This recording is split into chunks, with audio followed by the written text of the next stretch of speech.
وہ تقریباً 80 سال اپنے صومعہ میں عبادت کرنے والا شخص، 4 بھائی اپنی بہن اس کے حوالے کر کے گئے تھے، ہمارے گھر میں ہماری بہن اکیلی رہتی، آپ اس کی دیکھ بھال کریں۔ اس نے کس بات سے شروع کیا تھا؟ بس اپنے عبادت خانے کے باہر چوکھٹ پر آتا اور اس عورت سے تنہائی میں بات کرتا، باتوں سے شروع ہوئی، خیر خیریت پوچھنا، پھر کھانا کھائے کیا، طبیعت کیسی ہے، یہ ساری چیزوں سے شروعات ہوئی، پھر یہاں تک وہ پہنچا کہ زنا کر بیٹھا اور اس خاتون کو حاملہ بھی کیا، اور چوری معلوم ہونے کے ڈر سے اس کا گلا گھونٹ کر کے مار بھی دیا اور زمین میں دفن بھی کیا۔ اور پھر انجام کیا ہوا؟ کوئی چیز چھپی نہیں۔ اس کے بھائی آئے تو شیطان نے ان کو سب بتایا، سب ظاہر ہو گیا۔ پھر اس عابد کو جو 80 سال عبادت کیا تھا سولی پر چڑھایا گیا، چہرہ کالا کیا گیا، اس کی عبادت گاہ کو توڑ پھوڑ دیا گیا تھا، یہاں تک کہ اس وقت شیطان اسے بچانے کی بات کرنے لگا تو اس نے شیطان کے ورغلانے میں آ کر کفر بھی بک دیا۔ ہاں تو میرے عزیزو، یہ شروعات کو آپ ہلکا مت سمجھیں۔ اللہ رب العزت اگر کسی سے ناراض ہو، غضبناک ہو، تو پھر اس کے ایمان کو چھین لیتا ہے۔ ڈرو اللہ کی بارگاہ میں۔ یہ خفیہ اور کانا پھوسی کرنا اور پلاننگ کرنا، اور خاص طور پر حرام چیزوں کے سلسلے میں کہتا ہوں آج کے زمانے میں بہت لوگ اس بلا میں مبتلا ہیں۔ نوجوانوں کو اگر کہا جائے تو کیا پتا ہے، ان کو یہ بات سمجھ میں نہیں آتی، ان کو ایسا لگتا ہے ابھی نئے نئے پر آئے ہیں، اڑنے دیا جائے، موبائل ہاتھ میں ہے، انٹرنیٹ ہے، پھر کس کام کا؟ فیس بک چلا رہے ہیں، انسٹا چلا رہے ہیں، اگر اس میں اجنبی نئی نئی لڑکیاں دوست نہ بنے تو پھر کس کے لیے چلائیں گے؟ اور ایک ایسا لوگوں کے درمیان ٹرین بنتا چلا گیا نوجوانوں میں کہ ایک لڑکے کے لیے بہت ساری اس کی فرینڈ اجنبی لڑکیاں ہوں گی تو وہ فخر کرے گا اس بات پر، میرے اتنے فرینڈز ہیں، اجنبی عورتیں ہیں۔ تم اس زنا کے مبادیات پر فخر کر رہے ہو، نعوذ باللہ من ذالک۔ میرے آقا صلی اللہ علیہ وسلم نے فرمایا تھا ایک زمانہ آئے گا جب لوگ زنا ایسے کریں گے جیسے گدھے اور کتے راستے پر کیا کرتے ہیں، اور پھر یہ بھی فرمایا کہ گناہ کو گناہ نہیں سمجھیں گے بلکہ اس پر ہنسیں گے لوگ۔ یہی تو ہو رہا ہے، دکھا دکھا کر کے اپنے ایسا لگتا ہے کہ تم نے بہت بڑا تیر مار لیا۔ حضرت عثمان غنی رضی اللہ تعالیٰ عنہ خطبہ دے رہے تھے جمعہ میں، خطبہ دیتے دیتے آپ نے پکار لیا، کیا ہو گیا آج لوگوں کو کہ لوگ زنا کر کے سیدھے مسجد میں آ رہے ہیں؟ تو اتنا بڑا جملہ، تو ایک شخص اٹھا اور کہا کہ اے خلیفہ، کیا آپ کو بھی علم غیب ہے؟ آپ یہ بات کیسے کہنے لگ گئے؟ تو جس نے سوال کیا تھا نا، تو حضرت عثمان غنی نے اسی سے کہا، کیا تو گھر سے نکل کر کے فلاں گھر کی عورت کا پیچھا نہیں کر رہا تھا؟ اور وہ جہاں جاتی رہی اس کے پیچھے پیچھے چلتا رہا، اس کے چال چلن کے نقشے دیکھتا رہا، اور اس کے پردے ہٹنے کا انتظار کرتا رہا، اور اس کے چہرے کو اور اس کو شہوت سے نہیں دیکھا؟ وہ شرمندہ ہو گیا، پانی پانی ہو گیا کہ نماز میں آنے سے پہلے تو وہی کر کے آیا تھا۔ تو حضرت عثمان نے فرمایا، کیا تم نے رسول اللہ سے یہ بات نہیں سنی کہ زنا صرف اور صرف ایک نہیں ہے جو شرمگاہ کا ہے، بلکہ حضور نے فرمایا آنکھیں بھی زنا کرتی ہیں۔ میرے عزیزو، ان چیزوں سے بچو۔ میں بچوں سے کہتا ہوں، نوجوانوں سے، ان خرافات میں جی کر کے تم حوران جنت کو قربان کیوں کر رہے ہو؟ تم مومن ہو، تم مسلمان ہو، تمہارے لیے یہ گھٹیا قسم کی زندگی نہیں دی گئی ہے۔ تم کفار و مشرکین اور یہ ماڈرن قسم کے لوگوں کو فالو کرنے جاتے ہو، ان کو فلموں میں دیکھ رہے ہو، ان کو سیریلز میں دیکھ رہے ہو، اور ان کو جس طرح سے کرتے، جہنمیوں کو دیکھ کر کے تم فالو کرنے جا رہے ہو۔ تم امانت ہو میرے مصطفیٰ کی، تمہیں تو دیکھنا چاہیے تھا خالد بن ولید کو، تمہیں دیکھنا چاہیے تھا حیدر کرار کو، رضوان اللہ تعالی علیہ مجمعین۔ ان کی پیروی کرتے ہوئے ہوگا کیا؟ آپ کو میں بارہا کہتا ہوں، آج دنیا ننگا بنا کر کے لوگوں کو کہہ رہی فیشن ہے، ننگے ہو رہے، کپڑے پھاڑ کر کے پہنو، فیشن ہے۔ مرد کو جو ہے بالیاں پہنا دیں، نتنی پہنا دیں، چوڑیاں بھی پہنا دیں، بچا کچھ بھی نہیں ہے. اور وہ فیشن ہے، چوٹی بھی رکھ لیا، بالیاں بھی پہن لیا، نتنی بھی پہن لیا، چوڑیاں بھی پہن لیا، اور اس کے بعد وہ فیشنیبل آدمی ہے. فیشن. اور عورت کو بیب کٹ ہے، اس کے بال ہی مڈا دو، اس کی ساری چیزیں، اور اس کو بالکل پینٹ شرٹ پر لے کر آؤ کہ پتہ ہی نہ چلے کہ بابا ہے کہ بیبی ہے، پتہ نہ چلے. اور اس چیز کو تم سمجھ رہے ہو کہ یہ فیشن ہے. اور اگر کپڑے پھاڑ کر پہننا، چھوٹے کپڑے پہننا، میں بارہا اس جملے کو کہتا ہوں، عورتیں یہ سمجھتی ہیں کہ شارٹس پہننا، بہت کم کپڑے پہننا یہ فیشن کی علامت ہے. تو بھینس تو سب سے زیادہ فیشنیبل ہے، وہ تو کچھ بھی نہیں پہنتی. گائے، یہ سب تو بہت فیشنیبل ہے کہ کچھ نہیں پہنتی. اگر ننگا ہونا ہی فیشن ہے تو جانور اچھا فیشن کرتے ہیں. تم کو اندازہ بھی نہیں، یہ جانوروں کی زندگی پر تمہیں لایا جا رہا ہے، تم فیشن کہہ رہے ہو اس کو. انسان وہ ہے کہ زمین پر چلے تو شرم و حیا کا پیکر بن کر کے چلے. میرے عزیزوں، یہاں پر یہ جو نجوہ کی بات آئی، اس کو میں آپ کے سامنے رکھا. اور مجلس کے آداب اللہ تعالیٰ فرماتا ہے وَإِذَا قِيلَ لَكُمْ تَفَسَّحُوا فِي الْمَجَالِسِ فَافْسَحُوا يَفْسَحِ اللَّهُ لَكُمْ.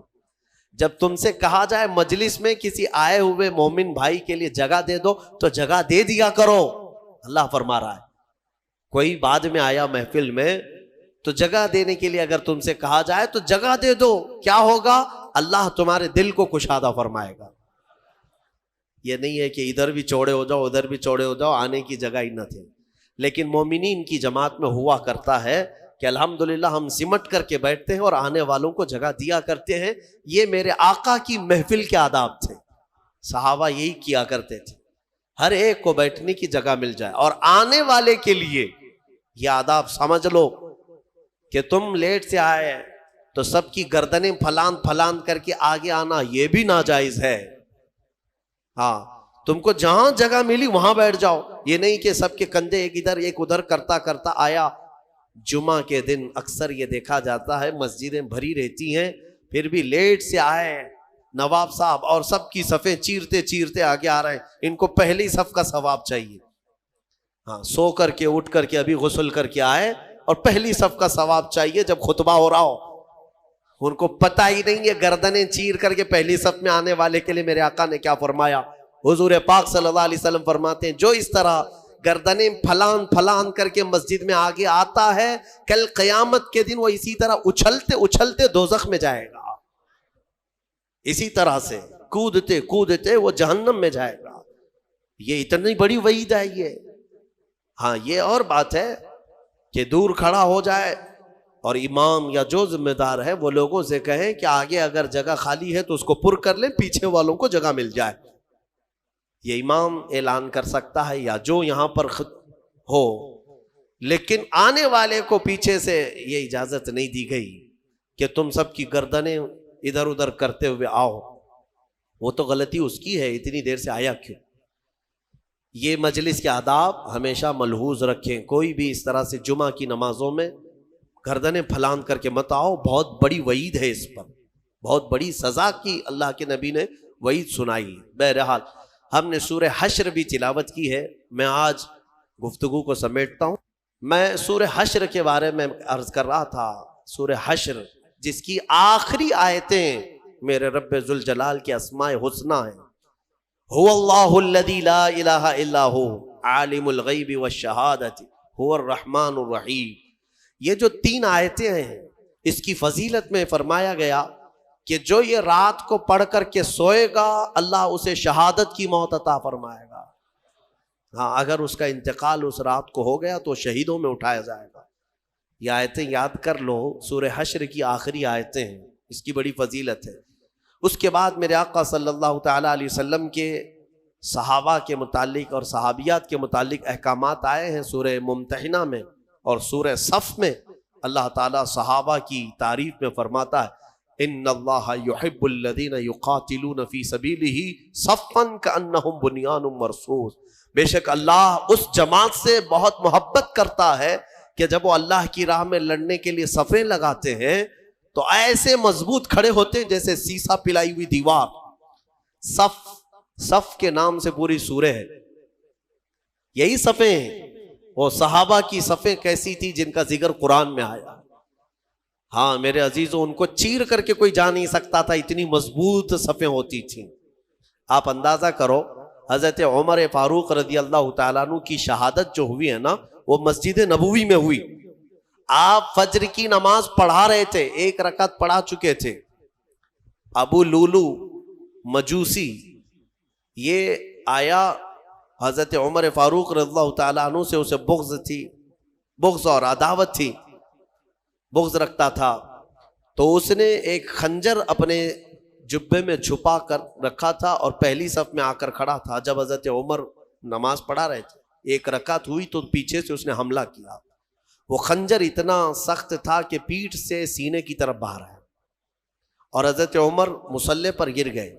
لیکن مسجد نبوی میں صحابہ سب نماز پڑھ رہے ہیں، نہ نماز توڑے، نہ بھاگو پکڑو دوڑو، کچھ نہیں. حضرت عمر مصلی پر رہے. حضرت عبد الرحمن بن عوف جو پیچھے کھڑے تھے آگے بڑھ گئے اور 1 رکعت آپ نے پڑھائی. کسی نے نماز توڑی نہیں. وقت کا خلیفہ زخمی ہوا ہے لیکن صحابہ کی نماز ٹوٹی نہیں. آگے بڑھ کر کے حضرت عبد الرحمن بن عوف نے 1 رکعت اور جو بچی تھی کمپلیٹ کروائی. سلام پھیرنے کے بعد ارے قاتل جس نے خنجر مارا ابو لولو، سارے صحابہ نماز میں ہیں، وہ تو کب کے بھاگ جاتا، لیکن وہ پہلی صف کو بھی کراس نہیں کر سکا. نماز کی پوری حالت ہونے تک صحابہ کی وہ بھاگنے کی ہر ممکن کوشش کرتا رہا لیکن کسی صحابی کی صف توڑ نہیں سکا. وہ کیسی صف بناتے ہوں گے؟ یہ صف اتنی مضبوط کہ وہ قاتل ان صحابہ کے بیچ سے صفوں کو چیر کے جا نہیں سکا. اور اللہ نے یوں ہی نہیں فرمایا کأنہم بنیان مرصوص، وہ ایسے صف لگاتے ہیں جیسے سیسا پلائی ہوئی دیوار ہے، کوئی ان کو کراس کر کے جا نہیں سکتا تھا. یہاں آج ہماری حالت ایسی ہی ہے، صفوں میں کوئی وہاں کھڑا ہے کوئی یہاں کھڑا ہے. کچھ لوگ تو یہ سوچتے ہوں گے اس کے کپڑے پہ دھول ہے، لگوں گا تو مجھے کپڑے پہ دھول نہ لگ جائے. میرے عزیزو، اللہ تبارک و تعالیٰ نے یہاں مسجد میں جماعت کے لیے جو حکم فرمایا وہ اسی فرق کو مٹانے کے لیے کہ غریب اور امیر دونوں شانہ بشانہ کھڑے رہیں. صف میں اس بات کا ہمیشہ اہتمام کرو کہ تمہارا کندھا بازو والے کے کندھے سے لگ جائے. کندھا، یہاں تک کہ حضور پاک صلی اللہ تعالی علیہ وسلم ہر نماز میں رکعت باندھنے سے پہلے حضور یہ اعلان کرتے تھے استقیموا واستووا واعتدلوا، لوگوں سیدھے ہو جاؤ، صف برابر کر لو، ٹھیک ٹھیک کھڑے ہو جاؤ. وسد الخلل، تھوڑی سی بھی اگر جگہ باقی ہے تو پوری کر لو. اس کے بعد اللہ اکبر کہتے تھے. یہ سنت ہے، سنت ہے. نماز قائم کرنے سے پہلے، جماعت سے پہلے امام کا یہ اعلان کرنا کہ اپنی صفیں درست کر لو. حضور پاک صلی اللہ تعالیٰ علیہ وسلم کا اعلان ہوا کرتا تھا، حدیث میں موجود ہے. یہاں تک کہ ایڑی سے ایڑی برابر رکھنے کو کہا گیا ہے. یعنی ہو سکتا ہے کسی کا پنجہ لمبا ہے کسی کا چھوٹا ہے، اس کے لیے کہا گیا ہے صف لگانے کے وقت کس چیز کا خیال کرنا چاہیے؟ ایڑی سے ایڑی برابر، سامنے کے پنجوں کو نہ دیکھو. ایڑی کی ہڈی، تمہاری ایڑی کی ہڈی بازو والے کی ایڑی کی ہڈی کے برابر لگتی جائے، یہ الصاق ہے. میرے عزیزو، اس کا اہتمام آج کہاں کرتے ہیں؟ اور حدیث میں یہ بھی ملا کہ جس نے صف کو توڑا اللہ اسے توڑ دے گا. صف کو کاٹنا گناہ ہے. ہاں اگر اتنی جگہ خالی رہ گئی کہ ایک آدمی آ سکتا ہے اور نہیں بھرا آپ نے صف، تو دونوں گنہگار ہیں، دونوں ادھر والے ادھر والے، اور پیچھے کی صف والا بھی گنہگار ہے کہ آگے اس نے جگہ دیکھا اور پھر بڑھ کر کے صف کو مکمل نہیں کیا، وہ بھی گنہگار ہے. اگر آگے کی صف میں جگہ خالی نظر آئی تو پیچھے والے کے لیے حکم ہے کہ وہ آگے آ جائے، صف کو پوری کرے، اور جتنی صفیں پیچھے جائیں گی سب آگے آگے آتے ہوئے وہ صفوں کو پوری کرتے جائیں. یہ اسلامی نظام ہے. میرے عزیز، میں آپ کو اس صف کے متعلق ایک اچھی بات بتا کر اپنی گفتگو کو سمیٹتا ہوں. توجہ. ایک بڑے اسلامی اسکالر ہیں, انہوں نے ایک مغرب زدہ شخص ہے یورپ کا یا امریکہ کا, اس سے پوچھا کہ آپ کی جو ویل ٹرینڈ فوج ہے, سولجرز ہیں, امریکہ کی ہے, دنیا کی سب سے مضبوط فوج مانی جاتی ہے, آپ کے 10,000 فوج کو اگر میدان میں جمع کرنے کی بات آئی تو کتنی دیر لگے گی آپ کو ان فوجیوں کو ترتیب میں لانے کے لیے جو ٹرینڈ ہے؟ تو اس نے کہا کہ ہم کو 10,000 فوج کو لانے کے لیے جو سب سے سپر فاسٹ کنٹری ہے اس کی بات کر رہا ہوں, انہوں نے کہا 4-5 گھنٹے لگ سکتے ہیں, 3 گھنٹے لگ سکتے ہیں. اتنی فوج, 10,000 فوج کو ترتیب دینے کے لیے. اور پھر الگ الگ کنٹریز کی بات کیے کہ یہاں کی فوج اتنی جلدی کر لے گی, وہاں کی فوج اتنی جلدی کر لے گی, لیکن گھنٹہ بھر سے پہلے تو کوئی بھی ترتیب میں نہیں آئے گی. تو اس اسلامی اسکالر نے یہ کہا کہ تمہاری تربیت یافتہ فوج میدان میں صف لگانے پر آئے تو اتنے گھنٹے لگ جاتے ہیں, لیکن ہمارے یہاں بغیر تربیت یافتہ دیہاتوں کے رہنے والے بھی حرم شریف میں 1 لاکھ سے زیادہ کی تعداد میں ہیں. امام ادھر اللہ اکبر کہنے کے لیے کھڑا ہوتا ہے, 1 منٹ میں سب کی صفیں درست ہوتی ہیں. یہ اسلام کا نظام ہے, یہ اسلام کا نظام. مسجدوں میں کوئی صفیں لگانے کے لیے نوکر رکھے جاتے ہیں کہ ادھر آؤ, ادھر صحیح کھڑے ہو جاؤ, ادھر کھڑے ہو جاؤ. اگر یہی کیا جائے تو ظہر سے عصر ہو جائے گی, عصر سے مغرب ہو جائے گی. ہاں, یہاں کسی بھی مسجد میں کیا خادم رکھے جاتے ہیں صفوں کو صحیح کرانے کے لیے, سب کا چیک کر کے آؤ سیدھے کھڑے ہیں نہیں کھڑے ہیں؟ نہیں ہے. ہم تو اسکول میں بھی دیکھتے رہے کہ بچپن سے صفیں لگانے کے لیے 1 ہاتھ کے فاصلے پر کھڑے ہو جاؤ, اور ٹیچرز چلاتے چلاتے تھک جاتے ہیں, صفیں بنتی نہیں ہیں. لیکن یہ مسجدوں کا نظام ہے. یہ میرا مولا تبارک و تعالیٰ نے اسلام کو خصوصیت دی ہے کہ ہماری صفیں من جانب اللہ بن جایا کرتی ہیں. یہ اللہ تعالیٰ کی طرف سے. اللہ تعالیٰ ہماری صفوں کو مضبوط عطا فرمائے, ہماری صفوں میں وحدت عطا فرمائے. اس صف کی ایک خصوصیت یہ ہے کہ میرے عزیزو, جب شانے سے شانہ مل گیا ہے تو اللہ سے دعا کرو کہ ہمارا دل سے دل بھی مل جائے. ہاں, جب شانے سے شانہ مل جاتا ہے اللہ سب کے دلوں میں بھی اتحاد عطا فرمائے. سورہ صف کے بعد سورہ جمعہ بھی ہم نے پڑھی ہے, سورہ منافقون بھی ہم نے تلاوت کی ہے, اور اخیر میں آج کی تفسیر کو سمیٹتے ہوئے یہ عرض کروں گا کہ اللہ تبارک و تعالیٰ کی آج ذکر کی محفل ہے. سورہ جمعہ میں اللہ تعالیٰ نے فرمایا وَاذْكُرُوا اللَّهَ كَثِيرًا, اللہ کا ذکر کثرت سے کرو, کثرت سے کرو. اے میرے عزیزو, ذکر نہ کرنے کی وجہ سے ہماری روحیں کمزور ہیں, ہمارے دل مرجھائے جا رہے ہیں. تمہیں پتہ ہے جسم کو بھوک لگتی ہے, جسم کو کھانے کی بھوک لگتی ہے, اگر کھانا نہ دو تو پھر جسم کمزور ہوتا ہے اور چکر آنے لگتے ہیں. آپ روح کو برسوں سے نہیں کھلائے, روح بھی بھوکی ہوتی ہے, اور اس کی بھوک اللہ کے ذکر سے مٹتی ہے. اس کی غذا اللہ کا ذکر ہے. روح کو کھانا کھلایا نہیں تو کب سے کمزور ہوگی, کب سے کمزور ہوگی. میں آپ کو بتاؤں, ذکر میں اتنی طاقت ہے, اتنی طاقت. اللہ اکبر. میں نے بزرگوں سے سنا, آپ جانتے ہیں کہ ایک تپسیا کرنے کا طریقہ جو سادھوؤں کے پاس ہے وہ کیا ہے؟ صوفیہ اکرام, جو ہمارے صوفیہ اکرام ہیں, نفس کشی کرتے تھے اللہ کے ذکر سے. اسی کو حاصل کرنے کے لیے بہت سارے سادھو بھی آیا کرتے تھے صوفیہ اکرام کے پاس. آج بھی مارہرہ مطہرہ میں یہ روایت موجود وہاں کی کتابوں میں ہے کہ کئی جگہ کے سادھو وہاں پر تربیت لینے آتے تھے. کس چیز کے لیے؟ تپسیا, آتما کی شکتی, روح کی طاقت حاصل کرنے کے لیے. اولیاء کاملین کے پاس حضرت شاہ حمزہ عینی رضی اللہ تعالیٰ عنہ, مارہرہ مطہرہ کے ایک بڑے بزرگ ہیں, ان کا معمول تھا یہ سانس کو روک کر کے ذکر کرتے تھے. یعنی صوفیہ میں ذکر کا ایک طریقہ یہ بھی ہے, حبس دم, پاس انفاس جس کو کہتے ہیں, یعنی سانسوں کو بھی کنٹرول کر لیا جاتا ہے. سب سے زیادہ تم کس چیز کے محتاج ہو دنیا میں؟ کھانے کے، پینے کے، کس چیز کے؟ سانس کے محتاج ہو سب سے زیادہ. اور صوفیہ یہ کہتے ہیں کہ دنیا میں جو سب سے زیادہ ضروری چیز ہے اس سے بھی چھٹی حاصل کر لو، سوائے اللہ کے ہم کسی کے محتاج نہیں، سوائے اللہ کے ہم کسی کے محتاج نہیں. تو یہ ایسی اچانک نہیں آتا، اچانک نہیں آتا، تربیت کی ضرورت ہوتی ہے. برسوں اس میں مجاہدے ہوتے ہیں. صوفیہ اکرام، اولیاء اکرام کن کن چیزوں سے چھٹی لے لیتے ہیں پتہ ہے؟ کھانے پینے کی خواہش باقی نہیں رکھتے، ہر چیز کو چھوڑ دو، اب مجھے حاجت ہی نہیں ہے اس چیز کی کھانے کی، طبیعت ہی نہیں مانتی. باڈی کو جیسے آپ عادت ڈالیں گے یہ باڈی ویسے ایکسپٹ کرے گی.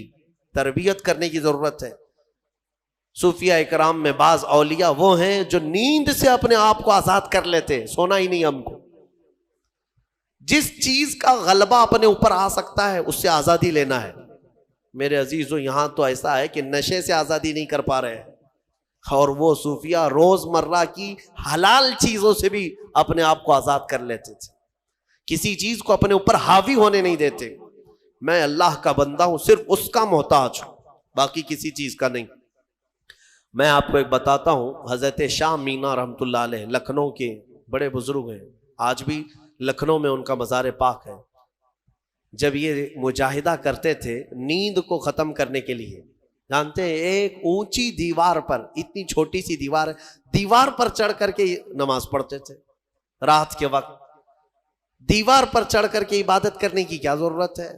وہ اتنی اونچی دیوار تھی، رکوع کرتے، سجدہ کرتے اور لمبا قیام. اور لوگ ان سے کہتے کہ حضور یہاں عبادت کریں، وہاں کیوں؟ کہتے کہ عبادت کے درمیان اگر اونگ آئے، جھپکی آئے تو پھر میں اپنے جسم کو سزا دینا چاہتا ہوں کہ وہ دیوار سے نیچے گر جائے. جو اللہ کی عبادت میں غفلت کرے گا اس جسم کی سزا یہی ہے کہ وہ دیوار سے نیچے گر جائے. حضرت ابو بکر شبلی ایک مرتبہ ذکر کی مجلس میں رات کے وقت بیٹھے، آنکھوں میں غنودگی آئی، یعنی تھوڑی جھپکی آئی. یہاں تو پورا کئی لوگوں کی نماز ہی نیند میں ہو جاتی ہے. ہاں جمعہ کا خطبہ تو اکثر نیند میں جاتا ہے، بعد میں پتہ چلتا ہے جب جماعت کے لیے امام کھڑے ہو رہے ہوتے ہیں، پورا خطبہ پتہ ہی نہیں. کچھ لوگ تقریر خواب میں سنتے رہتے ہیں اور خطبہ چوتھے آسمان پر پہنچے ہوتے ہیں. میرے عزیز ہو، حضرت ابو بکر شبلی کو ایک بار صرف جھپکی آئی تھی. اس کی وجہ سے انہوں نے کیا کیا جانتے؟ روز رات کو پھر جب ذکر کی مجلس میں بیٹھتے تھے تو آنکھوں میں نمک کا سرما لگاتے تھے، نمک میں سلائی پھیر کر کے اپنی آنکھوں میں لگا لیتے تھے، جس کی وجہ سے نمک لگا سکو گے آنکھوں میں، نمک کا پاؤڈر لگا سکو گے، جس کی وجہ سے ان کی آنکھوں میں خون آ جاتا تھا. لوگ کہتے ہیں آپ کے مریدین کے حضور کیوں آنکھوں کو اتنا تکلیف دیتے؟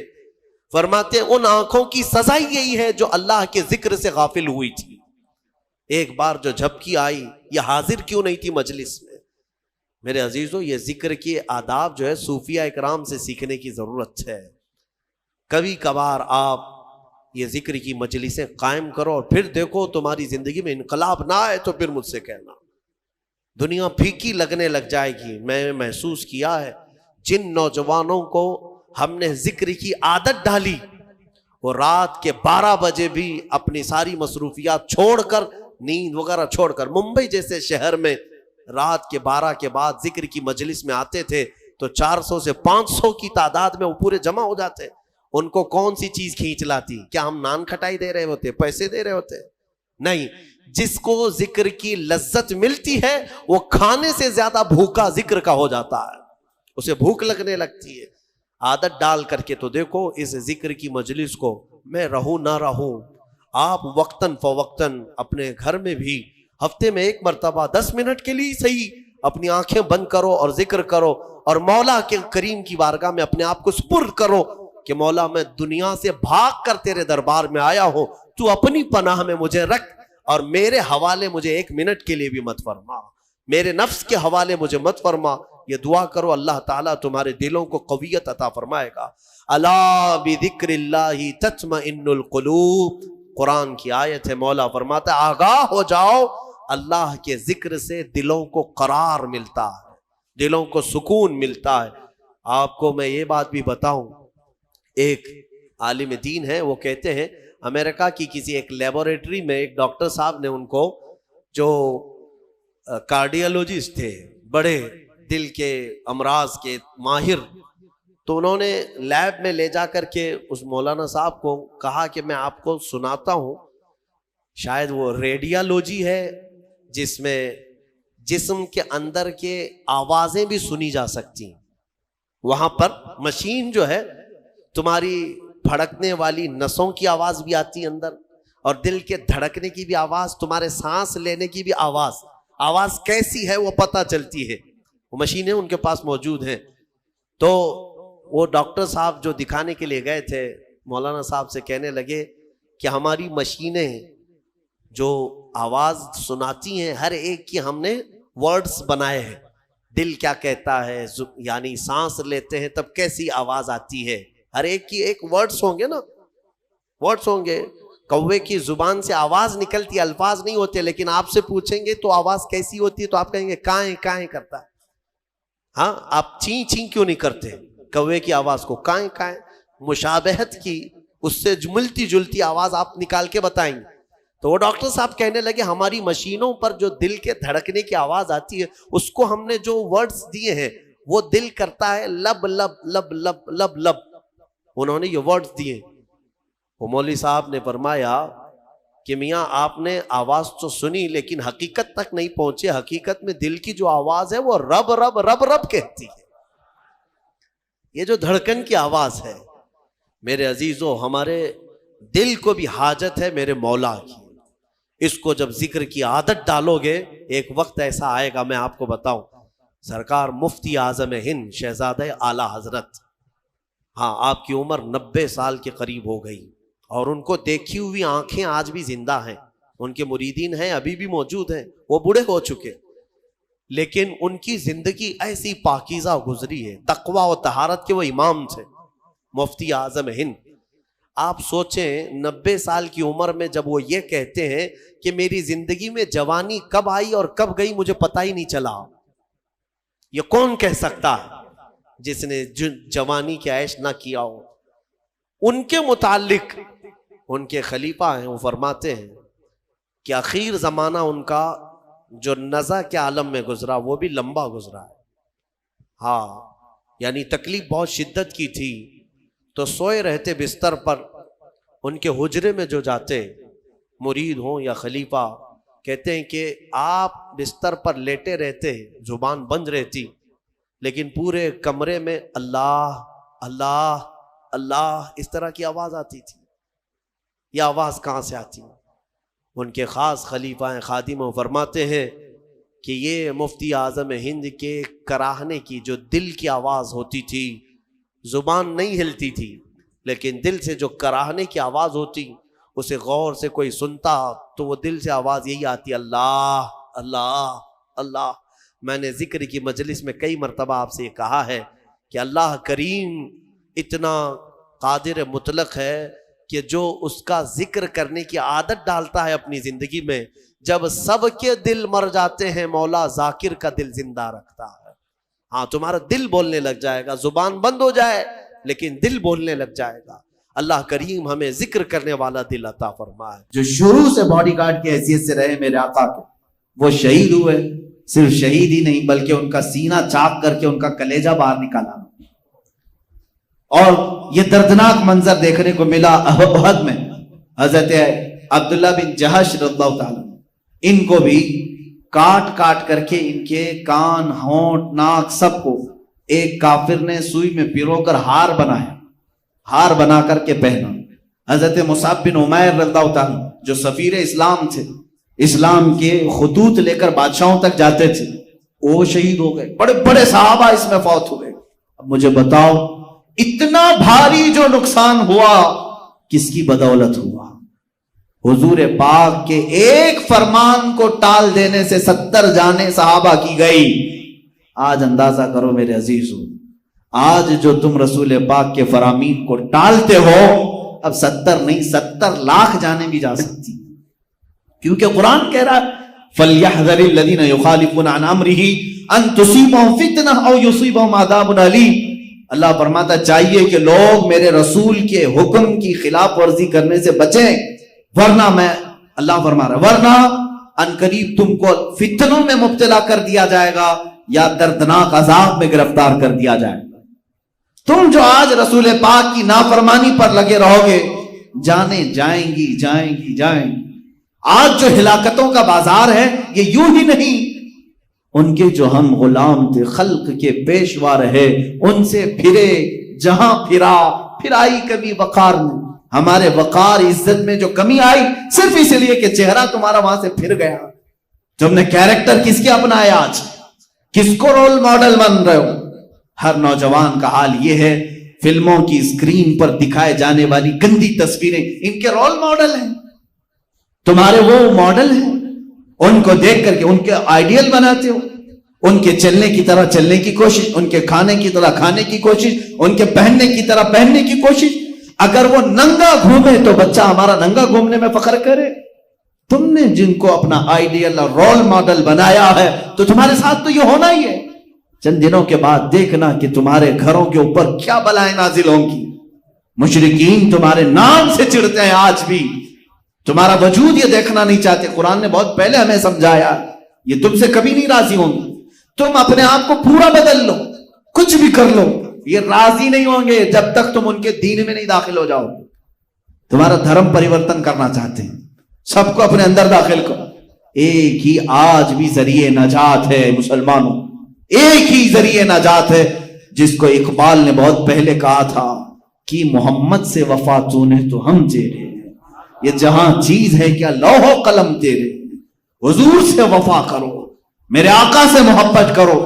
جنگ احد میں جو صحابہ سے خطا ہوئی وہ جان بوجھ کر نہیں ہوئی، انجانے میں ہو گئی، ان کی خطائیں اجتہادی تھی، اجتہادی خطا تھی، لیکن اس پر بھی اللہ کا عتاب آیا کہ شکست ہو گئی، جنگ 70 جانیں چلی گئی، مال پورا چلا گیا، بڑے بڑے صحابہ شہید ہوئے، رسول پاک کے دندان مبارک شہید ہوئے۔ اب تم اس زمانے میں اندازہ کرو، نہ ہماری جماعت میں صحابہ جیسے پرہیزگار ہیں، نہ ہمارے زمانے میں ویسے ایمان والے تقوی والے ہیں، اس کے باوجود تم رسول کی نافرمانی پر اڑے ہوئے ہو، تو پھر میرے عزیزو جانے جانا تو ہوگا، یہ ہماری موتیں مقدر تو ہوں گی، ہلاکتیں تو ہمارا مقدر بنے گی۔ آج جو اسلام کے ساتھ کھلواڑ چل رہا ہے اس کی ایک ہی وجہ ہے، میں کیا ان کو کوسوں، میں کتنا ان کے خلاف لعنت بھیجوں، ہمیں تو درد اپنوں سے ہوتا ہے۔ تم اگر مصطفیٰ کریم صلی اللہ علیہ وسلم کی غلامی میں آ گئے ہوتے، مجال ہے کسی کی کہ تمہارے نبی کی طرف انگلی اٹھا کر بات کرے، حضور کی طرف کوئی اشارہ کر سکے؟ آج سے ٹھیک 100 سال پہلے خلافت عثمانیہ تھی ترکی کی، اسی ظالم فرانس نے ایک فلم بنائی تھی حضور پاک صلی اللہ تعالی علیہ وسلم کی شان میں توہین کرتے ہوئے، اس فلم کی ریلیز ہو رہی تھی، اس سے پہلے سلطان عبدالحمید ثانی نے فرانس کے ایمبیسیڈر کو بلایا، اس کے سر کے سامنے تلوار ہلائی اور کہا، سنا ہے فرانس میرے رسول کے خلاف فلم بنا کر ریلیز کرنا چاہتا ہے، اسے بند کرو، اسے بند کرو۔ اس سفیر نے کہا، وہ تو عام ہو گئی، وہ تو ریلیز ہونی ہی ہے، اس کو تو ریلیز ہونا ہے، ہمارے ہاں آزادی رائے کا خیال کیا جاتا ہے، ہر ایک کے لیے فلم بنتی ہے۔ سلطان عبدالحمید نے کہا، تو پھر تیار ہو جاؤ، پوری دنیا کو میں تمہارے سر پہ کچل کر کے رکھوں گا، جس نے میرے نبی کی توہین کی، میں آج ہی پوری امت اسلامیہ میں جہاد کا اعلان کرتا ہوں۔ صرف جہاد کا لفظ سلطان عبدالحمید ثانی کی زبان پر کیا آیا کہ فرانس کی گھگی بن گئی، اسی دن وہ فلم ختم ہو گئی، نہ ریلیز ہوئی نہ کہیں پھیلی۔ ایک قائد اسلام کی ضرورت ہوتی ہے جو للکارے تو پھر دنیا کے پسینے چھوٹیں۔ یہ وہ لوگ تھے جو ایمان میں کامل تھے، رسول پاک سے عشق اور محبت میں وفاداری کا انہوں نے حق ادا کیا ہے۔ آج ہماری باتیں تو صرف نعروں میں رہ گئی ہیں، ہماری باتیں صرف الفاظ میں رہ گئی ہیں۔ عزیزان گرامی وقار، یہ جو حالات ہم پر پیش آ رہے ہیں اس کی ایک وجہ ہمارے برے اعمال، تم ان کے ہو جاؤ، میرے آقا صلی اللہ تعالی علیہ وسلم کے، پھر کوئی نہیں چھیڑے گا تمہیں۔ یہ تمہارے ایمان کی گرمی ناپنے کی کوشش کرتے ہیں، یہ تمہارے عشق رسول کا بخار ناپتے ہیں. لیکن پھر بھی آج جو فرانس میں گستاخیوں کے کارٹون بلڈنگوں میں لگائے گئے ہیں اور گستاخانہ کارٹون لگا کر کے وہ یہ سمجھتے ہیں کہ ہم اسلام کو نیچا دکھانے میں کامیاب ہو گئے، یاد رکھو میں آج کے اس منبر سے اعلان کرتا ہوں، فرانس کی ظالم حکومت اس میلاد میں دیکھے گی انشاءاللہ تم نے ایک محمد کا کارٹون بنایا ہے، ہر نوجوان کے سینے پر محمد لکھا ہوا پاؤ گے، ہر نوجوان کے سینے پر محمد لکھا ہوا پاؤ گے. اس لیے کہ ہمارے بزرگوں نے ہمیں یہ سکھایا ہے کہ خدا ایک پر ہو تو ایک پر محمد. اگر قلب اپنا دوبارہ کروں میں، اگر میں اپنے دل کے دو ٹکڑے کروں، ایک پر اللہ ہوگا ایک پر محمد ہوگا. یہ میرا ایمان ہے. تم کارٹون بنا کر سوچتے ہو تمہیں حضور کی صورت کا پتہ کیا ہے، حضور تھے کیسے؟ تم نے جس کا بنایا ہے وہ کوئی اور ہوگا. میرا حبیب تو محمد تھا جس کو اللہ نے نام ہی ایسا رکھا. محمد کا مطلب ہوتا ہے سب سے زیادہ تعریف کیا ہوا. دشمن بھی اگر میرے نبی کا نام لے گا تو اس کی زبان سے بھی میرے نبی کی تعریف ہو ہی جائے گی. حضور کا نام ہی اللہ نے ایسا رکھا ہے کہ حضور کی برائی کرنے والے کو بھی پہلے حضور کی تعریف کرنی پڑے گی. میرے آقا کا نام جو بھی لے گا محمد، جس کا مطلب ہوتا ہے جس کی سب سے زیادہ حمد ہوئی. اب آگے برائی کرو، پہلے تو تم حضور کا نام لوگے تو تعریف ہو ہی جائے گی. اور خدا نے ہے ان کے مرتبے جو بڑھائے ہیں، کہیں ورفعنا لک ذکرک کہا ہے تمہارے گھٹانے سے کچھ نہیں ہوتا، تو گھٹائے سے کسی کے نہ گھٹا ہے نہ گھٹے، جب بڑھائے تجھے اللہ تعالیٰ تیرا. انشاءاللہ العزیز ہر نوجوان کو میں یہ درس دینا چاہوں گا، پوری امت اسلامیہ کو، اے میرے عزیز آج تمہارے امتحان کا وقت ہے. آج تم اپنے آرام کی فکر کرتے ہو یا ناموں سے رسالت کی حفاظت کے لیے اپنی جان فدا کرنے کو فخر محسوس کرتے ہو. امام اہل سنت فاضل بریلوی رحمت اللہ تعالی علیہ نے عشق رسالت کا وہ درس ہمیں دیا ہے. عزیزو، صرف حضور کے نام پر فدا ہونے کی بات نہیں، بلکہ اعلیٰ حضرت ہمیں یوں کہتے ہیں، یا رسول اللہ کروں تیرے نام پہ جان فدا، نہ بس ایک جان تو جہاں فدا. میں ایک ہی جان کیا فدا کروں آقا آپ پر، پورے دونوں جہان پر فدا کرتا ہوں، سب چھوڑ دوں گا آپ کے لیے. کروں تیرے نام پہ جان فدا، نہ بس ایک جان تو جہاں فدا.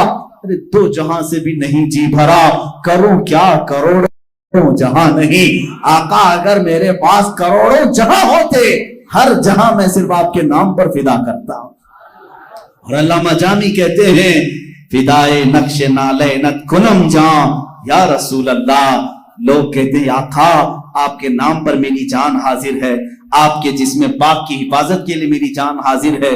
مگر ملا عبد الرحمن جامی جیسا ایک ایسا عاشق ہے جو فارسی میں پکار کر یوں کہتا، آقا آپ کے نالین پاک کے نقش پر میری جان حاضر ہے، صرف اس کی حفاظت کے لیے بھی میں اپنی جان قربان کرتا ہوں.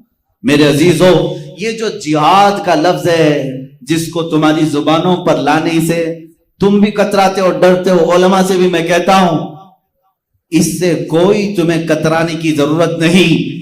میں ثابت کر کے بتاؤں گا.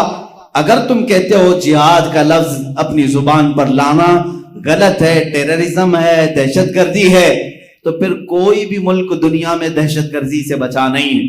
ہر کوئی اپنا ڈیفنس کر رہا ہے، ہر ملک اپنا ڈیفنس کر رہا ہے. تو سب کیا آتنکواد ہو گئے؟ اپنے ملک کی سرحدوں کی حفاظت کرنا یہ جہاد ہے، یہ اسلامی جہاد. جہاد کی تعلیمات اگر میں آپ کو بتاؤں، آج کے زمانے میں جو جنگیں ہوتی ہیں ان میں کہیں آپ کو نہیں ملے گا. بتاؤ سپر پاور امریکہ جب کسی سے ٹکراتا ہے تو کیا جنگی اصول پر جنگ ہوتی ہے؟ جس ملک پر یہ بمباری کرتا ہے سب کا سب تباہ کرتا ہے. ناگاساکی، ہیروشیما آج تک 70 سالوں سے زمین سے سبزے نہیں اگا پا رہے. پیدا ہونے والے بچے لنگڑے پیدا ہوتے ہیں.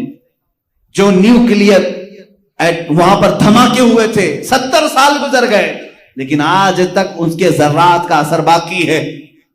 جو تمہاری جنگیں ہیں ان کا حال یہ ہے کہ تباہی اور بربادی.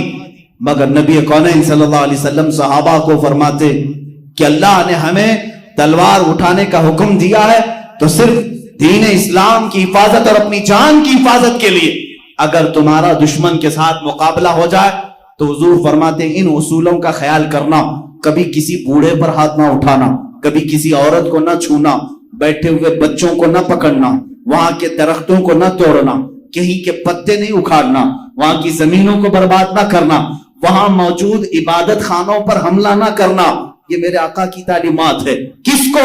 وہ مجاہدین صحابہ کو کہتے تھے کوئی عورت اگر جنگ کے دوران نظر آ جائے اس سے چھیڑ چھاڑ نہیں، جنگ ان سے نہیں ہوگی، بچے آ جائیں ان سے تعرض کر لیا جائے، بوڑھے آ جائیں تلوار نہ اٹھایا جائے، جو خالی اپنے گھروں کے پاس بیٹھے ہیں ان کو قیدی نہ بنایا جائے، وہاں جو بھی لوگ عبادت کر رہے ہیں جس مذہب پر، ان کے مذہب خانے پر حملہ نہیں ہوگا، توڑا نہیں جائے گا، وہاں اگر درخت ہیں پتے نہیں توڑو گے، وہاں برباد نہیں کرو گے، پھر جنگ کس سے ہوگی؟ میرے آقا نے فرمایا جس نے تمہارے خلاف تلوار اٹھائی اس کے خلاف جہاد ہوگا۔ یہ ہے اسلام کا اصول ہے جہاد۔ جو تمہارے خلاف جہاد کے لیے جنگ کے لیے تلوار اٹھائے اس کا ہاتھ توڑو، اس کے دانت توڑو۔ یہ ہمارا نہیں، آج پوری دنیا کا نظام ہے، آج پوری دنیا کا نظام، پوری جنگوں کا آپ کو میں اگر اسباب ہی بتا دوں، جنگ بدر کیوں ہوئی، وجہ کیا تھی؟ جنگ احد کیوں ہوئی، وجہ کیا تھی؟ جنگ خندق کیوں ہوئی، وجہ کیا تھی؟ حنین کیوں ہوئی، موتا کیوں ہوئی، تبوک کیوں ہوئی؟ سب میں وجہ یہی رہے گی، سب میں وجہ یہی۔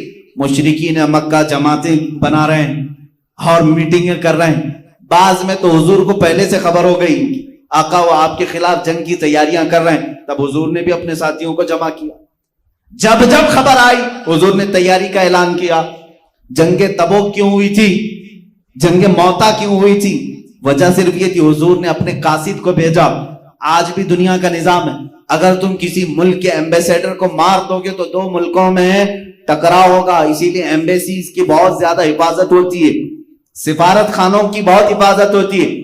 اگر تم نے یہاں پر کسی دوسرے ملک کے سفیر کو مار دیا، اس ملک کا تمہارے ساتھ جھگڑا شروع ہو جائے گا، پہلے سے ہی نظام ہے۔ حضور کا سفیر، حضور کے ایک سفیر حارث بن عمیر رضی اللہ تعالیٰ عنہ ایک بادشاہ کے پاس جا رہے ہیں خط لے کر میرے آقا کا، بیچ راستے میں ایک ظالم نے ان کو پکڑا جو اس بادشاہ کا ایک باج گزار تھا، اس نے ان کو دردناک انداز میں قتل کیا، بے دردی سے مارا، ان کے ٹکڑے کر دیے۔ جب قاصد کو مارا جاتا ہے حضور پاک صلی اللہ علیہ وسلم نے فرمایا ہمارے سفیر کے ساتھ انہوں نے بدتمیزی کی، برا سلوک کیا، اور اس زمانے کے بھی اصول میں یہ تھا کہ نہیں چھوڑا جاتا۔ جنگ موتا اسی لیے ہوئی، جنگ تبوک اس لیے ہوئی کہ حضور صلی اللہ تعالیٰ علیہ وسلم کے خلاف وہ لوگ ملک شام میں فوجیں جمع کر رہے تھے، رومی لشکر جمع ہے، فلاں لشکر جمع ہے، حضور پر حملہ آور ہونے کی کوشش کر رہے ہیں۔ میرے آقا نے فرمایا حضور نے جتنے جہاد کی یا تو مدینے کے آس پاس یا تو پھر صحابہ کو لے کر بہت دور چلے جاتے۔ کیوں؟ اس لیے کہ جب جنگ ہوتی ہے تو جس علاقے میں جنگ ہوتی ہے سب ٹوٹ پھوٹ جاتا ہے، سب برباد ہوتا ہے، گھر ٹوٹتے ہیں، درخت ٹوٹتے ہیں، کیا کیا نہیں برباد ہوتا۔ حضور ہمیشہ مدینے کی حفاظت چاہتے تھے، کوئی بھی جنگ مدینے میں نہ ہو، صحابہ کو لے کر بہت دور چلے گئے۔ جنگ تبوک جو ہے مدینے سے 800 کلومیٹر دور ہوئی ہے، تقریباً 800 کلومیٹر دور، وہاں پہنچے، وہاں مقابلہ ہوا۔ موتا بھی یہ جارڈن میں ہوئی ہے، آج کا جو اردن ہے جارڈن۔ حنین، جنگ حنین مکہ سے بھی 100 کلومیٹر دور ہے، طائف کے قریب، یہ جنگ وہاں ہوئی۔ وہاں پر بھی کس لیے؟ جتنی بھی جنگیں ہیں، پڑھو میرے جوانوں، پڑھو میرے عزیزوں، ہر غزوے کا سبب کیا تھا اگر تم نکالو گے یہی ہوگا کہ یہ حضور کے خلاف طاقت اکٹھا کر رہے تھے، فوج جمع کر رہے تھے، ہتھیار جمع کر رہے، اور سیدھے مدینے پر آ کر حملہ کرنے کی کوشش کر رہے ہیں۔ جنگ خندق کیوں ہوئی؟ خندق کیوں ہوئی؟ کہاں ہوئی؟ مدینے سے باہر ہوئی، صرف 1 کلومیٹر باہر۔ مجھے بتاؤ حضور لڑنے کے لیے مکہ گئے تھے یا مکہ والے آئے تھے؟ جنگ بدر میں مکہ والے آئے، جنگ احد میں مکہ والے آئے، جنگ خندق میں مکہ والے آئے۔ حضور نے تو اپنی زندگی میں ڈیفینس سکھایا ہے صحابہ کو۔ یہی اصول ہمارا ہونا چاہیے، کسی کو چھیڑو مت، اور اگر کوئی چھیڑے تو چھوڑو مت، یہی اسلام کا اصول۔ اب آپ اس کو بھول چکے ہو، ٹھیک ہے، چھیڑ نہیں رہے آپ، بہت اچھی بات، اسلام کے اصول پر قائم، لیکن تمہیں آج بہت لوگ چھیڑ رہے ہیں اور تم چھوڑے بیٹھے ہو، یہ دوسرے والا اصول بھول گئے۔ اگر کوئی چھیڑے تو چھوڑو مت، ہم مطالبہ کریں گے دشمن کے قید ہونے کا یا وہ اپنا انجام تک پہنچے. آج جو قانونی کارروائی ہو سکتی ہے ہم اس کا مطالبہ کر رہے ہیں. میں آج مسجد میں بیٹھ کر کے آپ سے یہ نہیں کہہ رہا ہوں تلوار اٹھاؤ بھالے اٹھاؤ اور جاؤ لڑو، نہیں. ہم جس ملک میں ہیں ہم قانونی اعتبار سے چلیں گے.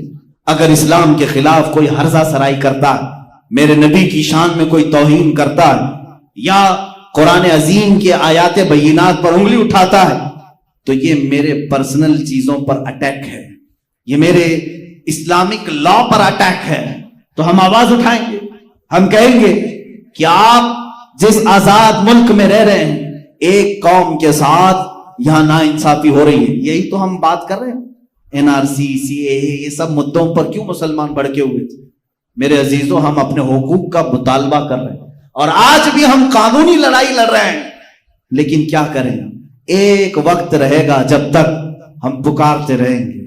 ہم حکومت وقت کو بھی پکار رہے ہیں، عدلیہ کو بھی پکار رہے ہیں، لیکن جب سب بک جائیں، سب ایک میدان میں ننگے ہو جائیں تو پھر آخر وقت وہی ہوگا جو اللہ کو منظور ہوگا.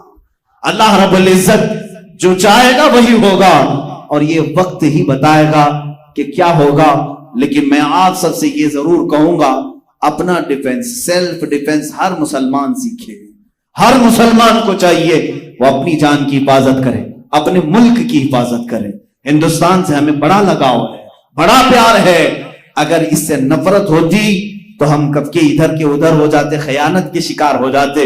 اس سرزمین سے ہمیں اس لیے بھی پیار ہے کہ خواجہ ہند یہاں پر ہے، محبوب الہی یہاں پر ہے، ہم کروڑوں عاشقوں کا امام بریلی کا تاجدار یہاں پر ہے. ہم اس ملک سے وفاداری کرتے ہیں، عزت کرتے ہیں اور حفاظت کا بھی عزم رکھتے ہیں. ان کے بھی متعلق مدینہ طیبہ کی فضیلتوں میں میرے آقا صلی اللہ تعالیٰ علیہ وسلم نے فرمایا، صحیح مسلم شریف کی حدیث ہے، مدینہ طیبہ ایک بھٹی کی طرح ہے. آگ کی بھٹی جس طرح سے ہوتی ہے کہ لوہے کو اس میں ڈالیں تو جس طرح سے بھٹی میل کچیل کو نکال دیتی ہے، سونے کو آپ سونار کے پاس دیں وہ تپاتا ہے آگ میں، جتنا ویسٹیج ہے وہ نکل جاتا ہے، پیوریٹی باقی رہتی ہے. میرے آقا صلی اللہ علیہ وسلم نے فرمایا مدینہ ہر خبیث کو اپنے اندر سے نکال کر باہر کرے گا، صرف وہی رہ جائیں گے جو طیب ہوں گے، صرف وہی رہ جائیں گے. یہ چند دنوں کے لیے ہو سکتا ہے مدینہ طیبہ کی ویرانی، لیکن دوسری حدیثوں میں یہ بھی ملتا ہے، اللہ کے نبی صلی اللہ تعالیٰ علیہ وسلم نے فرمایا دجال مدینے میں نہیں آئے گا، یاجوج ماجوج مدینے میں نہیں آئیں گے، بڑے بڑے فتنے مدینے میں نہیں آئیں گے. اور میرے آقا صلی اللہ علیہ وسلم نے یہ بھی فرمایا ان الایمان لا یأزر الی المدینہ کما تأزر الحیۃ الی جحرہا، ایمان پوری دنیا سے لوٹ کر کے مدینے میں ایسا آ جائے گا جیسے سانپ گھوم پھر کر کے واپس اپنے سوراخ میں آ جاتا ہے، اپنے بل میں جیسے آ جاتا ہے سانپ. اللہ کے حبیب صلی اللہ علیہ وسلم فرماتے ایمان مدینے میں رہ جائے گا. تو ویرانی سے مراد یہ نہیں ہے کہ ہمیشہ کے لیے خراب ہو جائے گا، یہ چند دنوں کے لیے ہو سکتا ہے. مسجد نبوی شریف کی اذانیں اور مسجد نبوی شریف کی نمازیں بند کر دی جائیں گی. وہ تو ہم اپنے آنکھوں سے آج دیکھ رہے ہیں، اذانیں ہو رہی ہیں، نمازیں جس طرح سے بھی وہ لوگ ادا کر رہے ہیں. حد ہو گئی میرے عزیزوں، حد ہو گئی. ارے لوگ تو وہاں مرنے کی تمنا رکھتے ہیں. اگر کوئی بیماری کا مسئلہ اس طرح سے ہوتا کہ جان لیوا ہے تب تو ہم سمجھتے، لیکن جس بیماری کو تم لوگوں نے آج پوری دنیا میں ڈر اور خوف کا ماحول بنا کر لوگوں کو وسوسوں میں ڈال رکھا ہے، یہ بیماری سردی اور بخار سے زیادہ کچھ نہیں. یہ میں بڑی بات کہہ رہا ہوں، اگر تو مجھے پکڑیں میرے عزیزوں. میں صرف اس لیے کہہ رہا ہوں کہ کینسر سے اتنے اچھے ہوتے ہوئے لوگوں کو آج تک میں نے نہیں دیکھا، HIV سے اچھے ہوتے ہوئے، کیور ہوتے ہوئے اتنے لوگوں کو نہیں دیکھا. میں صرف اگر اپنے انڈیا کی بات کروں تو 4.5 لاکھ لوگوں کو آج یہاں بتا رہے ہیں، جس میں سے تو 3 لاکھ اچھے ہو چکے ہیں. اتنی بڑی تعداد اگر اچھے ہو سکتے ہیں، کیور ہو سکتے ہیں، تو یہ بیماری جان لیوا کیسے ہو گئی؟ اس کو جان لیوا کہتے ہیں. اس سے زیادہ خطرناک تو BP ہے، شوگر ہے. کبھی بلڈ پریشر والوں کو صحیح ہوتے ہوئے سنا ہے آپ نے؟ شوگر کے مریض کو کیور ہوتے ہوئے سنا آپ نے؟ وہ چلتا رہتا ہے کنٹینیو موت تک. اس بیماری کو اتنا بڑا بنا کر کے کیوں خوف کے ماحول میں لوگوں کو مجبور کیا گیا ہے آج. اس سلسلے میں پھر کبھی میں گفتگو کرتا ہوں. ان کی نیت صاف نہیں ہے. پوری دنیا ظالم بنی ہوئی ہے اور اس ظلم کی چکی میں عوام، غریب، سارے لوگ پیس رہے ہیں.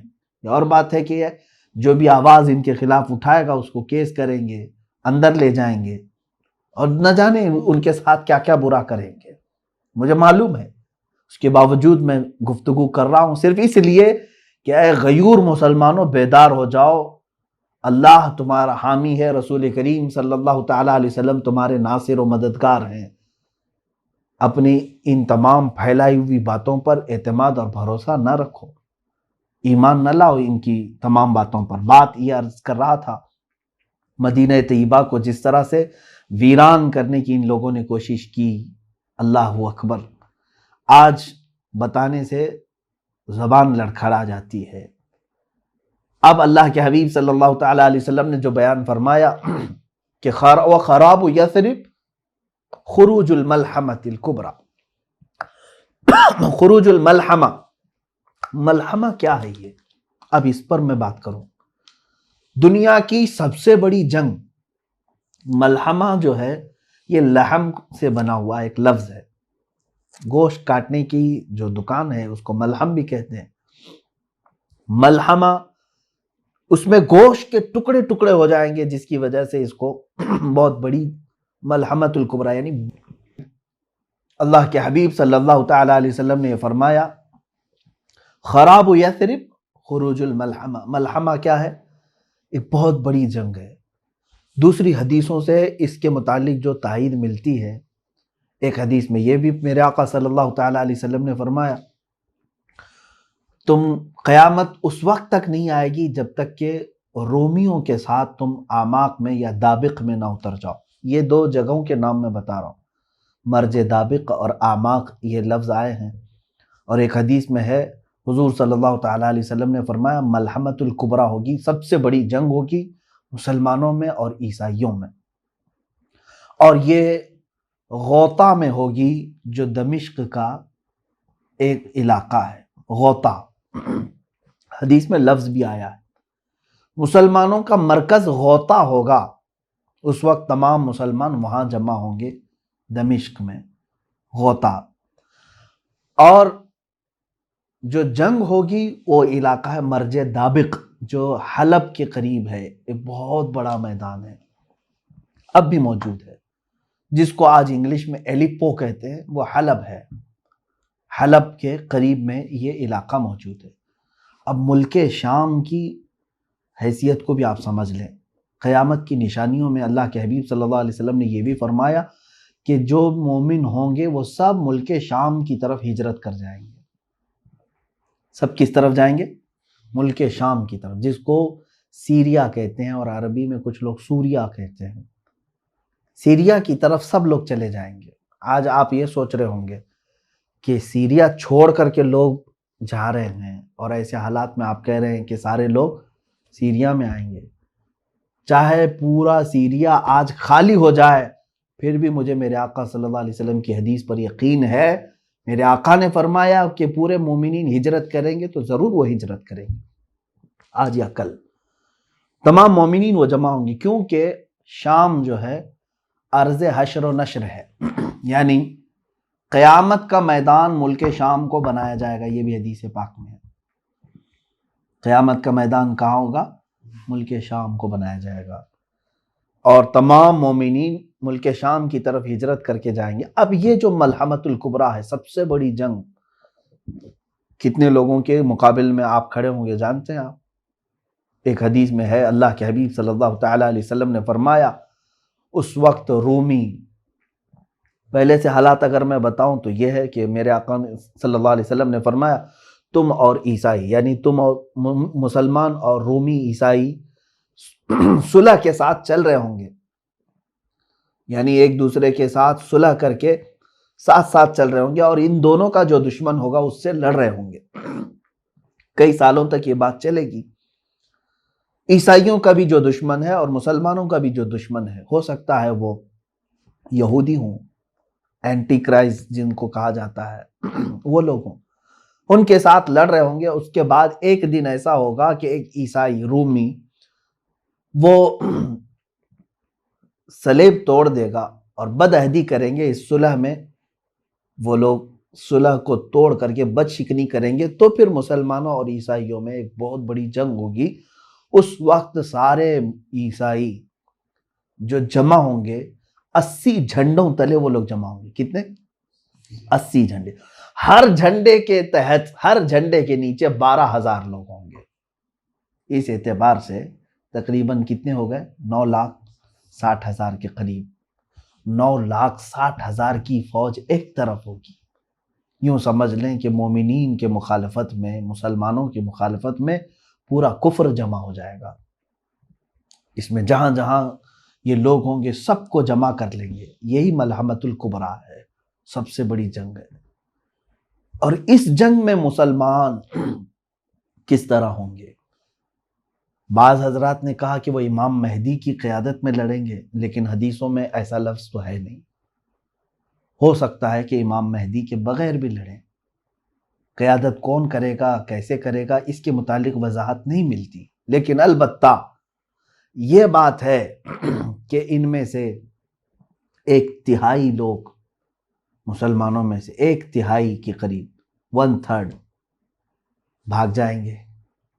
اور میرے آقا صلی اللہ علیہ وسلم نے فرمایا وہ ایسے ہوں گے کہ اللہ تعالیٰ کبھی ان کی توبہ قبول نہیں کرے گا. وہ ہمیشہ کے لیے مردود مریں گے، ان کی توبہ کبھی نہیں قبول ہوگی. وہ جہنم میں جائیں گے، جو میدان چھوڑ جائیں گے. اور 1/3 اس میں سے شہید ہوں گے. دوسرا 1/3 یعنی 3 حصے کریں گے اگر مسلمانوں کے، تو 1/3 میدان چھوڑیں گے، 1/3 شہید ہو جائیں گے. ہم افضل الشہداء، حدیث میں فرمایا گیا کہ وہ شہیدوں میں سب سے افضل ہوں گے. وہ شہیدوں میں سب سے افضل. باقی جو 1/3 بچے ہوں گے یہ ان پہ فتح پالیں گے، ان پہ فتح پالیں گے. یہ میرے آقا صلی اللہ علیہ وسلم نے فرمایا ہے تو فتح ہوگی. یہ ملحمۃ الکبریٰ ہے.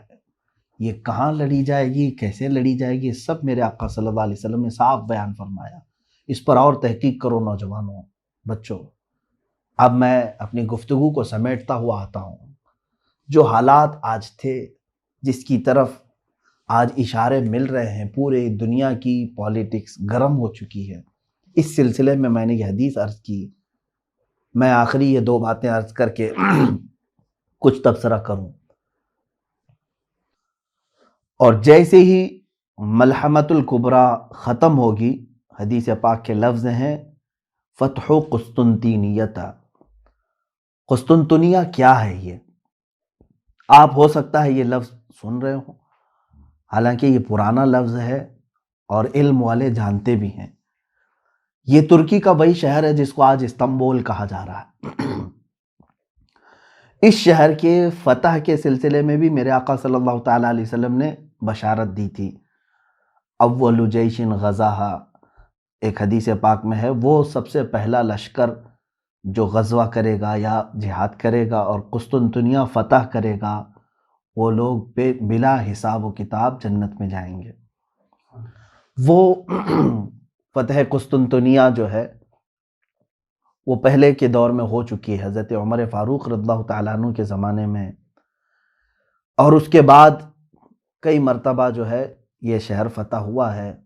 سلطان محمد فاتح کا بھی نام آتا ہے اس میں، جو قسطنطنیہ جنہوں نے فتح کیا. کافروں کے ہاتھ میں گیا پھر فتح کیا، ان کے ہاتھ میں گیا پھر فتح کیا. اب تو چونکہ یہ ترکی کے پاس ہے، ترکی کا بڑا شہر ہے، اور ابھی ترکی میں مسلمان ہیں، اسلامی حکومت ہے. لیکن جہاں تک خدشہ میرا ہے، میں اپنی بات کر رہا ہوں، ہو سکتا ہے یہ ترکی کے ہاتھ سے نکل جائے گا. استنبول شہر یہ پھر سے عیسائیوں کے ہاتھ میں ہو سکتا ہے چلا جائے، اور ایک زمانے تک ان کے ہاتھ میں رہے گا. کیونکہ آج کے جو حالات بتا رہے ہیں، لبرلزم وہاں پر کافی بڑھ چکا ہے. جو بلکہ میں اگر بتاؤں، آپ تحقیق کریں، ترکی کی حکومت کا جو آئین ہے، وہاں کا جو نظام ہے اس میں بھی یہ چیز موجود ہے کہ وہ ترکی کوئی ایک مذہبی حکومت نہیں، یعنی وہاں کا کوئی سرکاری مذہب نہیں ہے، بلکہ وہ جیسے انڈیا ہے سیکولر ہے، ہمارا کوئی سرکاری مذہب نہیں. اسی طرح سے ترکی کا بھی انہوں نے بنایا ہے. جب خلافت عثمانیہ ختم ہوئی تھی تب یہ بنایا گیا تھا اس طرح سے کہ موجودہ صدر نے اسلامی کام زیادہ کیے ہیں، لیکن آج بھی وہاں کا نظام ہے وہ سیکولر ہے. اور آج بھی بہت سارے وہاں امریکہ کے پٹھو موجود ہیں، بہت سارے ایسے جو منافق ہیں، وہ اپنے ماحول کو بڑھانے کی کوشش کر رہے ہیں. تو مجھے جہاں تک اندیشہ لگتا ہے استنبول ان کے ہاتھ سے جائے گا اور عیسائیوں کے قبضے میں رہے گا، چونکہ حدیث پاک میں جو ترتیب بتائی گئی ہے، پہلے عمران و بیت المقدس، بیت المقدس کی آبادی اور مدینہ کی ویرانی. مدینہ کی ویرانی ملحمۃ الکبریٰ کا ظہور ہوگا، یعنی بڑی جنگ ہوگی. اب وہ بڑی جنگ سالوں تک نہیں چلے گی. ایک بات یہ بھی سمجھ لے، جیسے وار نہیں ہے یہ world war first, world war two جس طرح سے ہوئی، بہت سارے لوگ اس کو ورلڈ وار 3 بھی سمجھ رہے ہیں.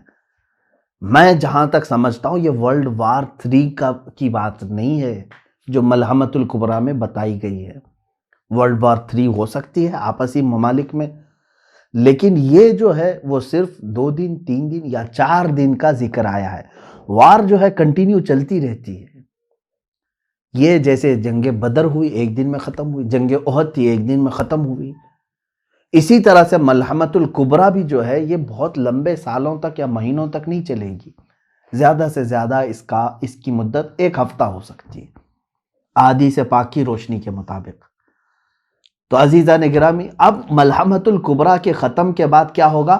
قسطنطنیہ فتح ہوگا.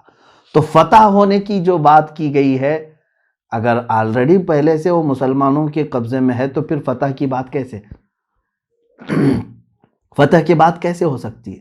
اور فتح قسطنطنیہ سے مراد اگر پہلے والی فتح جو حضرت عمر کے زمانے میں ہوئی یا سلطان محمد فاتح کے زمانے میں ہوئی، تو پھر یہ بھی ماننا پڑے گا کہ اس سے پہلے ملحمۃ الکبریٰ ہو چکی ہے، اس سے پہلے مدینہ ویران ہو چکا ہے، اس سے پہلے بیت المقدس کی یہ ساری ترتیب الٹ جائے گی.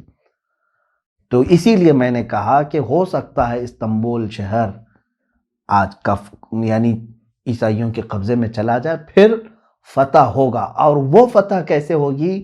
جنگ سے نہیں، بلکہ حدیث پاک میں ہے وہ الملحمۃ الکبریٰ میں سے 1/3 جو لشکر تھا مسلمانوں کا، وہی جائیں گے فتح قسطنطنیہ کے لیے، اور وہ امام مہدی کی قیادت میں ہوں گے. امام مہدی کی قیادت میں ہوں گے. اس میں یہ بتایا گیا ہے کہ وہاں پر وہ لوگ بغیر کسی قتل کے، بغیر کسی لڑائی کے قسطنطنیہ کو کیسے فتح کریں گے؟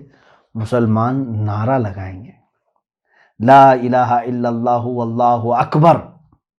جیسے وہ ایک بار بلند آواز سے کہیں گے، اس کا ایک حصہ فتح ہو چکا ہوگا. دوسری مرتبہ کہیں گے تو استنبول کا دوسرا حصہ فتح ہو چکا ہوگا. یہ حدیث پاک میں موجود ہے.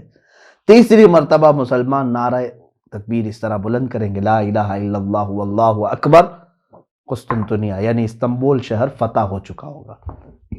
اب جو بات بتانی ہے وہ بہت اہم ہے، بہت اہم ہے.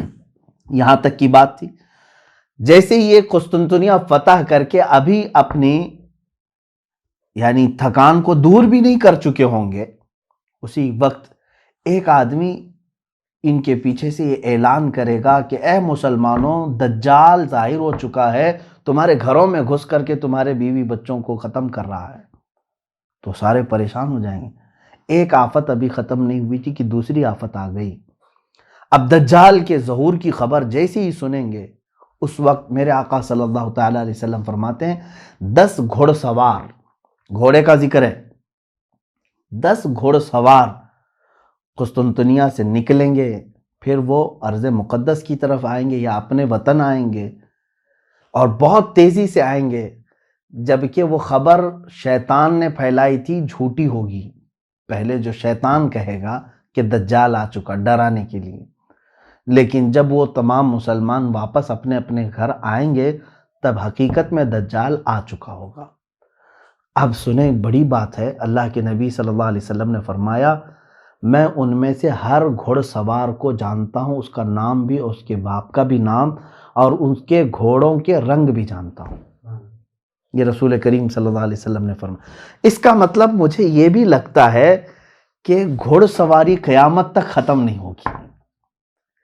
یا ایک حدیث پاک میں یہ بھی ملتا ہے کہ لوگ اپنے پرانے ہتھیار کی طرف واپس آ جائیں گے، پرانے ہتھیار کی طرف واپس آ جائیں گے، حدیث پاک میں ملتا ہے۔ ظاہر سی بات ہے آج کے دور میں ہم سائیکل اور موٹر سائیکل پر چلنا نہیں چاہ رہے ہیں، رفتار اتنی تیز ہو چکی ہے، ہم جو ہے اب کاروں میں، اور کاروں سے زیادہ اب اور تیز ہم دیکھنا چاہ رہے ہیں۔ بلٹ ٹرین آ چکی ہے، اس سے زیادہ تیز ہم تو ایروپلین دیکھ چکے ہیں، راکٹ دیکھ چکے ہیں۔ اتنی تیزی کے زمانے میں پھر گھوڑے کا تصور کیسے؟ گھوڑا کیوں استعمال کرے گا کوئی؟ لیکن حدیث پاک میں اگر آیا ہے تو یقیناً میرا یقین کہتا ہے، میرا ایمان ہے یہ کہ یقیناً لوگ گھوڑے پر ہی سواری کریں گے، اور اس وقت اپنی پرانے ہتھیار، ہو سکتا ہے اس کی وجہ یہ ہو سکتی ہے، جیسے کہ ایک سائنسدان نے کہا ہے، بڑا سائنٹسٹ ہے، اس نے بھی یہ بات کہا کہ میں ورلڈ وار 3 کے بارے میں تو نہیں جانتا کہ کیسے ہوگی، بایولوجیکل ہوگی، جیسے ابھی بہت سارے لوگ کہہ رہے ہیں وائرس پیدا کیا گیا ہے، اگر پیدا کر کے ایک ملک دوسرے ملک کو تباہ کرنے کی کوشش کر رہا ہے تو یہ بایولوجیکل وار ہے، ایک دوسرے کو مطلب وبا پھیلا کر کے ختم کرنا، یا پھر ٹیکنالوجی کے اعتبار سے ہوگی کہ مطلب آن لائن جو ہے اس کا